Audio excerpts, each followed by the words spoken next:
Mauhangin sa inyong lahat mga bebs at pinagsama ko na ang maulan at ang mahangin at eto nga ang daming naglalaglagang mga sanga. Shout out sa iyo kuya at naging concerned citizen ka dahil sa mga nagbabagsakang sanga na yan. At susunduin nga namin si Junakis dahil kawawa naman, malakas ang hangin, malakas ang ulan at wala pang masakyan. At shout out dyan sa ating mga motorista na nakasakay sa kanilang mga motor.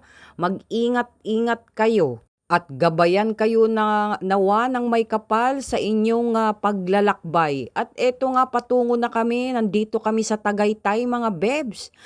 Ito ang kalagayan sa Tagaytay.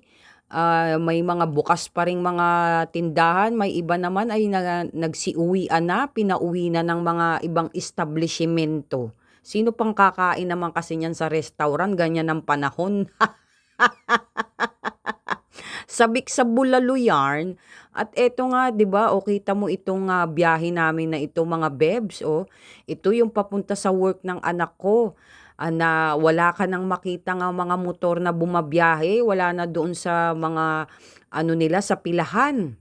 At sobrang dilim pa ng kalsada. Dito nga kami nabagsakan kaninang umaga ng sanga at sabi ko nga buti hindi nabasag ang aming salamin diyan sa harap ng sasakyan. Dahil walang kaabog-abog ay may bigla na lang babagsak mga bebs. Kaya nga kung ito ay lalakarin ng anak ko ay mahaba-haba rin pagpunta doon sa mga sakayan ng bus, doon mismo sa highway. Ay malayo-layo rin para sa kanya ito mga bebs. Hindi bali nang magastusan ako ng gasolina na walang balik na bayad. Basta panatag ang loob ko na ang anak ko ay maayos na nakauwi. Dahil ngayong araw na ito ay may ginanap na kasal doon sa kanilang restaurant. At hindi nga rin daw na kumpleto dahil 80 packs nga ang dapat dumalo. Pero kakaunti lang ang mga nagsipunta dahil nga naman sa panahon. Kaya kawawa naman yung mga ikinakasal ng ganitong mga tag-ulan, mga bebs, hindi nila magagawa ang lahat ng plano nila.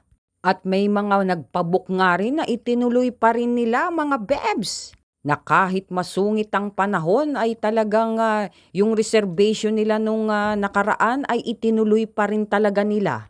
So eto nga, papasok na tayo. O kita nyo naman, ang dami pang sasakyan. So meaning, ang dami pang mga customer at this moment in time. At eto na nga si Junakis, mga bebs. At bibili nga raw kami ng tinapay, siya ang taya. Ito nakatawag pansin sa akin. Na tinatawag ako, kaya kami napabili. So sobrang lamig nga dito mga bebs sa Tagaytay at ang lakas ng hangin. At namumutla na nga ako.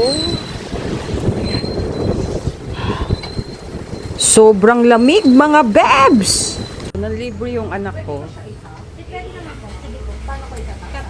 So yan ang kanyang nilibre. Hopefully hindi decline yung card niya. Hopefully. Dahil sigurado ko ako na naman ang re-rescue rito sa libre niya. At ako na naman ito. 7:35. So yan. Ang pasalubong center. At habang iniintay ko ngang magbayad si Junakis ay nagko-content na ako dito. Dahil napakatagal niya doon. Nakalimutan niya yata ang PIN number niya o talagang wala ng laman. Ayan, nandiyan pa rin siya mga bebs. Sinisilip ko na siya at hindi ko alam kung okay na ba o hindi pa. So mag-iintay ako kung ire-rescue ko siya. At hindi ko nga siya ni-rescue mga bebs. Successful ang pagbabayad. At ito ang masaklap na pagdating namin mga bebs ay brown out. May natumba pang puno ng saging. Buti na lang hindi tao yung tumba. Kita nyo mga bebs, so dilim, so scary. At ang pinakamalupit doon, kailangang dalawa kaming humawak doon sa gate.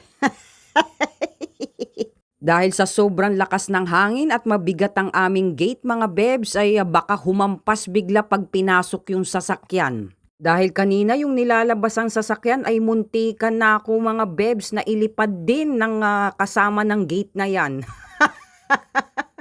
At eto nga binuksan ko kagad yung aking portable power station.